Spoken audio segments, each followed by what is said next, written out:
दोस्तों,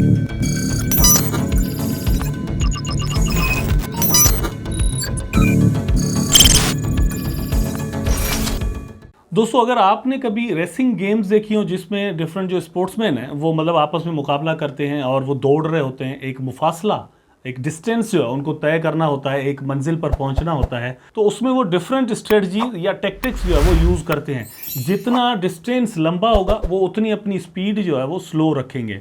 लेकिन अगर डिस्टेंस जो है वो मतलब बहुत ही नज़दीक है तो हम जल्दी जल्दी से दौड़कर वहाँ पर पहुँच सकते हैं। उसमें जो डिफरेंट स्पोर्ट्समैन मतलब जो खेलने वाले होते हैं वो अपनी अलग अलग स्ट्रेटजीज या फिर ये है कि टैक्टिक्स अपने तरीक़ेकार अलग अलग भी रखते हैं। फॉर एग्जांपल मैं आप पर एग्जांपल देता हूँ या मुझ पर, कि मैं अगर दौड़ूं और मुझे एक डेस्टिनेशन अपनी एक मंजिल दी जाएगी, यहाँ पर आप यहाँ तक आपने जो है वो दौड़ लगानी है। तो मैं फॉर एग्जांपल शुरू में दौड़ूंगा, ठीक है, कुछ मैंने जो है वो दौड़ लगाई, मुझे पता है कि यहाँ तक मैं एकदम से पूरी रेस लगाकर पूरी अपनी ताकत लगाकर नहीं पहुंच सकता। मतलब पूरी ताकत अभी लगा दी तो मैं जल्द ही थक जाऊंगा, इसलिए मैं स्लो स्लो स्लो स्लो जाता रहूँगा।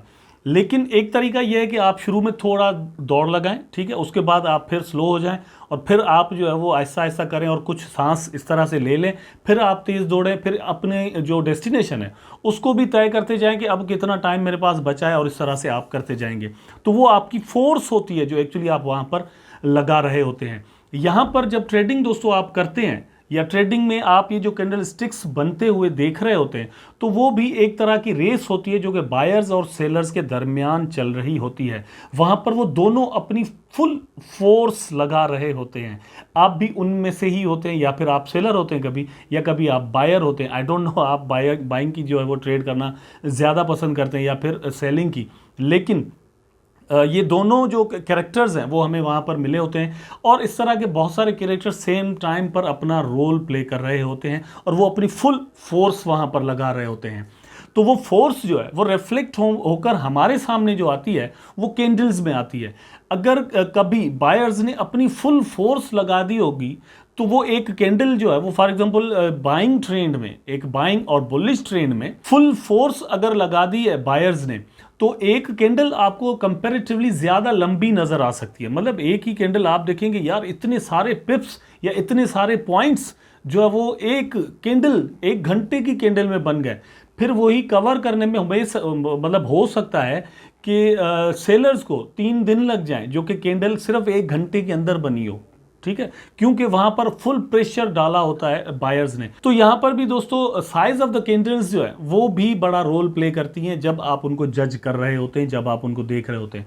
वहां पर आपके इमोशंस बनते भी हैं और आपको अपने इमोशंस पर कंट्रोल भी करना होता है। कभी कभार ये होता है कि एक बड़ी लंबी लंबी जो है वो कैंडल्स देखकर लोग समझते हैं कि यस अब ट्रेंड शुरू हो चुका है, वहाँ से वही कैंडल्स जो है वो फिर सेलर्स जो है वो कंट्रोल कर लेते हैं सिस्टम को और वही कैंडल वापस आ जाती है और हम देखते हैं कि हमारा जो है वो वहाँ पर लॉस हो जाता है। तो अब मैं यहाँ पर आपको जो बेसिक्स में चीज़ें सिखा रहा हूँ, अपनी प्रीवियस वीडियो में मैंने आपको दिखाया था कि शॉर्ट वाइट कैंडल, ठीक है, यहाँ पर सिर्फ वाइट कैंडल। अब वाइट का मतलब यह है कि green candle, blue candle, white candle, bullish candle, जो भी कलर आप जो भी समझे, लेकिन ये एक बुलिश कैंडल है। लेकिन बुलिश में भी मतलब कोई रिवर्सल वगैरह नहीं। क्या है यहाँ पर आप देखें, इसको वाइट कैंडल स्टिक आप कह लें, ग्रीन कैंडल स्टिक कह लें, मतलब सिंपल ग्रीन, ठीक है, कोई खास इसकी शक्ल या आप उसका नाम नहीं है, ठीक, सिर्फ आप सिंपल इसको ये कहेंगे। तो उसका मतलब क्या निकलता है? उसका मतलब ये निकलता है कि ये एक नॉर्मल बाइंग प्रेशर है जो कि एक ऑनगोइंग ट्रेंड के साथ चल रहा है, उसमें कुछ ज़्यादा प्रेशर नहीं आया, मतलब बायर्स ने फुल अपनी फोर्स नहीं लगा दी। जैसे मैंने आपको शुरू में एग्जांपल दिया था कि जब रेसिंग करते हैं हम तो वहाँ पर ये सारा सीन चल रहा होता है, यहाँ पर भी बायर्स ने फुल अपनी फोर्स नहीं लगाई, लेकिन अपनी नॉर्मल फोर्स के साथ वो मतलब चलते जा रहे हैं। वो एक शायद लॉन्ग टर्म जो वो ट्रेड्स करना चाहते हैं या लॉन्ग टर्म एक ट्रेंड चलाना चाहते हैं, एक चीज़। दूसरी यहाँ पर ये भी हमें चीज़ दर्शाती है, वो ये है कि मे बी इससे पहले वो अपना ज़्यादा जोर लगा चुके हों, ठीक है, अब थोड़ा वो नॉर्मलाइज होने लगे हों, आगे जाकर वो या तो फिर सेलिंग जोन शुरू हो सकता है या फिर दोस्तों फिर वो अपना नया जोर लगा सकते हैं। लेकिन ये जो स्पेशली कैंडल मैंने अभी आपको यहाँ पर दिखाई है, इसका मतलब नथिंग है। जो एक ऑनगोइंग प्रेशर चल रहा है बायर्स का, सिर्फ वो है। अब यहाँ से मतलब क्या निकलता है कि बायर्स कंट्रोल में है, सेलर्स उन पर कंट्रोल नहीं कर पाए अभी तक, ठीक है। आप अगर यहाँ पर एंट्री लेना चाहते हैं, देखिए अब इस तरह का एक अप ट्रेंड शुरू हो रहा है, इस तरह की कैंडल जो है वो वहाँ पर बन गई। आप एंट्री तो मार नहीं सकते, बल्कि ये कहूँ मैं आपको कि आपको ऐसे टाइम में एंट्री नहीं मारनी चाहिए, क्योंकि buyers are in control the time, ठीक है। उस स्पेसिफिक टाइम फ्रेम में बायर्स कंट्रोल में है। आप तो एंट्री तब मारते हैं जब कोई रिवर्सल हो रहा होता हो, फिर वो डाउन ट्रेंड से अप ट्रेंड का हो या अप ट्रेंड से डाउन ट्रेंड का हो, लेकिन वो तब आप करते हैं। यहाँ पर आपने ऐसा नहीं करना। ये देखने के बाद आपने जस्ट वेट करना है। ये चीज़ें भी बताना आपको ज़रूरी है, क्योंकि मतलब ऐसा ना हो कि आप कैंडल कोई बड़ी ग्रीन देखें और फिर आप कहेंगे यस ये अच्छा बन चुका है और मैं यहाँ पर एंट्री मारने लगा हूँ। चाहे फ्यूचर में हो, चाहे फॉरेक्स में हो, चाहे स्पॉट में हो, जहाँ पर भी हो, आप मार्जिन में हो, ऑप्शन में हो, कहीं पर भी हो, लेकिन इस चीज़ का आपने ख्याल रखना है। अच्छा, इसकी जो बॉडी है वो मतलब आपने ध्यान रखना है कि ये ज़्यादा लंबी नहीं होगी, ठीक है, नॉर्मल होगी। अब जैसे प्रीवियस वीडियो में मैंने आपको बताया था कि नॉर्मल हम किसे कहते हैं, ये हमारा क्राइटेरिया है, लेकिन वो क्राइटेरिया हमारा यहाँ पर नहीं चलेगा। यहाँ पर क्राइटेरिया एक्चुअली जो दोस्तों चलेगा वो चलेगा चार्ट का, कि इससे पहले कौन सी कैंडल्स बनी हुई हैं। मतलब अगर शॉर्ट हैं बहुत ज़्यादा तो इसको आप देखेंगे कि यार ये नॉर्मल है, ठीक। एक नॉर्मल कैंडल जिसे हम मतलब आप अगर चार्ट को जायज़ा लेते रहते हैं तो आप समझ जाएंगे कि नॉर्मल एक कैंडल, फॉर एग्जांपल मैं आपसे कहूं कि एक नॉर्मल आदमी का कद, बंदे का कद, एक मर्द का कद जो है वो क्या होता है, हाइट, ठीक है, और एक नॉर्मल औरत का जो हाइट है वो क्या होता है, तो आपको इसका क्राइटेरिया मालूम है। यहाँ पर भी जब आप चार्ट्स को देखते होंगे तो आपको पता होगा कि ये एक नॉर्मल कैंडल है। यहाँ पर हम डिसीजन मेकिंग नहीं कर सकते कि भाई अब रिवर्सल शुरू होने वाला है या ये एक स्ट्रॉन्ग बाइंग अपॉर्चुनिटी है हमारे लिए, यहाँ पर ट्रेड जो है वो मार देनी चाहिए बाय के लिए।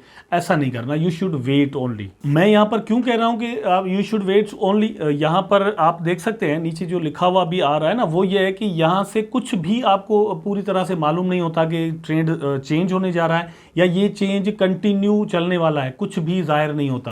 बीच में गाड़ी जो है वो फंसी हुई है। हम ट्रेड अपनी जब मारते हैं या फिर एग्जिट करते हैं, दो ही डिसीजन हमें यहाँ पर मार लेने होते हैं ना, क्रिप्टो ट्रेडिंग के, फॉरेक्स ट्रेडिंग के, स्टॉक्स में दो ही सबसे बड़े डिसीजन है जो हमें जो वो सबसे ज़्यादा परेशान करते हैं। वो एक तो ये है कि एंट्री कब मारनी है, कब हम इंटर हो मार्केट के अंदर, और फिर कब जो है वो अपना प्रॉफिट लेकर एग्जिट कर जाए। तो ये जो कैंडल है वो आपको कुछ भी नहीं बताती, आपने जस्ट वेट एंड वॉच करना है। 2-3 कैंडल्स और भी इसके बाद देख लें, अगर रिवर्सल होने वाला है, कुछ इस तरह की कैंडल्स बनने लगी हैं, तो फिर आप या एग्जिट मार देंगे या फिर आप एंट्री कर देंगे। वीडियो ज़रूर दोस्तों आपको पसंद आया होगा और मुझे उम्मीद है कि आपको ये बातें जितनी भी मैं यहाँ पर बताता हूँ वो समझ में भी आ रही होंगी। अगर आपके मन में कोई क्वेश्चन है, आपको कोई बात समझ में नहीं आ रही, मेरा तरीक़ेकार आपको फॉर एग्जांपल अगर पसंद नहीं आ रहा, तो कमेंट सेक्शन में मुझे ज़रूर बताएं। आपका जो फीडबैक है वो मुझे निखारेगा, मुझे बनाएगा, मुझे समझाएगा कि मैंने आगे क्या करना है, क्योंकि मैं ये जो भी कुछ कर रहा हूँ वो आपके लिए कर रहा हूँ। मेरा जो मैसेज है अगर सही तरीके से कन्वे होकर आप तक पहुँच जाता है तो मैं कामयाब हूँ। अगर नहीं पहुंच रहा तो ये मेरा सारा काम जो है वो किसी काम का नहीं है। इसलिए आपका जो फीडबैक है वो मेरे लिए बहुत ज़रूरी है, क्योंकि उसी से मुझे पता चलेगा कि मेरा मैसेज आप तक या मेरे जो लेसन्स हैं वो आप तक सही पहुंच रहे हैं या नहीं। वीडियो को लाइक करना मत भूलिएगा और चैनल को सब्सक्राइब मुझे उम्मीद है कि आपने अभी तक ज़रूर कर दिया होगा बेल आइकन दबाने के साथ। मिलते हैं नेक्स्ट वीडियो में, अपना ख्याल रखिएगा, टेक केयर, अल्लाह।